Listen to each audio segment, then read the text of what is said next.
Gitilawan nako ang batan-on og estudyanteng pag-umangkon sa akong asawa.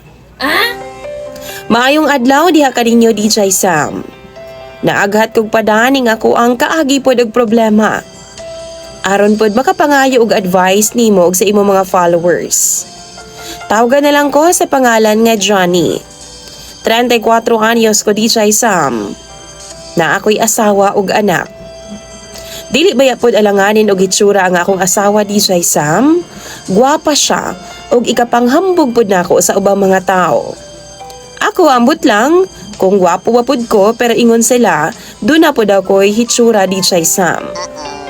Gikan mi sa Maynila sa akong misis. 5 years mi didto.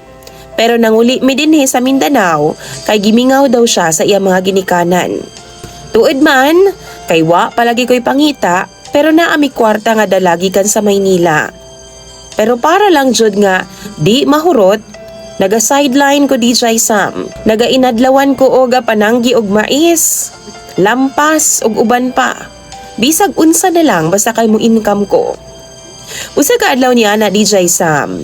Niuban ang pag-umangkon sa akong asawa nga mang-inadlaw. Kay may na lang daw maka-allowance daw siya DJ Sam.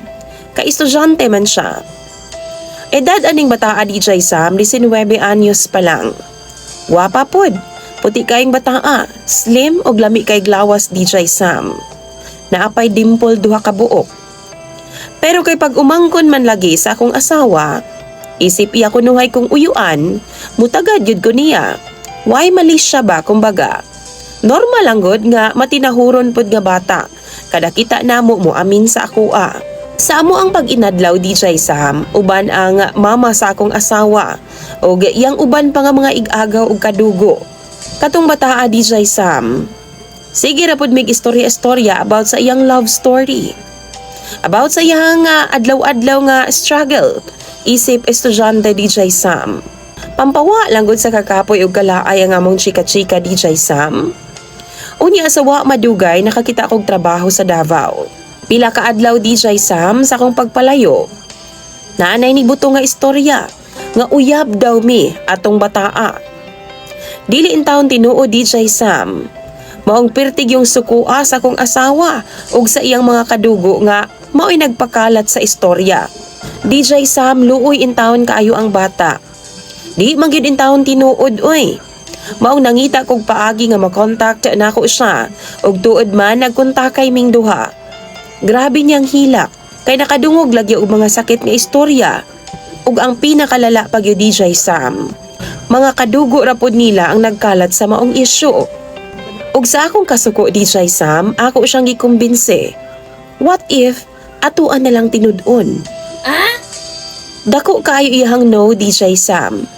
Kay una daw sa tanan, pamilyado daw ko. Ug iyang iyaan daw ang akong asawa.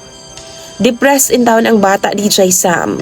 Sige siyag sumbong nako nga bisan unsa na lang daw ang iyang madunggan nga istorya nga makababa daw og moralidad. Usa ka adlaw ni ana DJ Sam. Tungod sa akong kalagot. Sigihan gyud ako siyag tintal. Sigihan ako siyag aghat nga tinud-on na lang namo ang tanan. Mag-uyab na lang mi. Puslan man nga ilahaming gibuhat-buhatan og di maayong istorya, igo na lang namo. Og wa gyud ko magdahom DJ Sam nga musugot siya. Hangtod nga nagkita mi og doon na gyud nahitabo sa among duha. Ako gyud ang nakauna ug naka-virgin na sa iyaha DJ Sam. Sa unang lodge namo no, imbis nga magstorya rami. Wa na ako napugngan ang akong kaugalingon. Kay lami man kayong bataa DJ Sam. Sa tinuod lang DJ Sam no, gugmahan na kay siya nako. Og mailhan nako nga ako pod medyo gibati na pod ko og gugma sa iyaha DJ Sam. Og akong asawa DJ Sam, magsige na lang migbikil. Og usahay akong ginasumbungan kalabot atong istorya lagi. Bahin na sa iyahang pag-umangkon og sa akoa. Pero wa na kayo ko maapektuhan kaysa karon tinuod naman.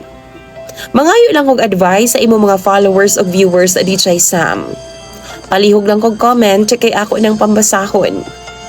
Angayan ba nako ning ipadayon kay malipayon man ming duha. Ug gugmaan na pod mi sa usag-usa DJ Sam. Dagan kayong salamat and more power. Imong sender DJ Sam, Johnny.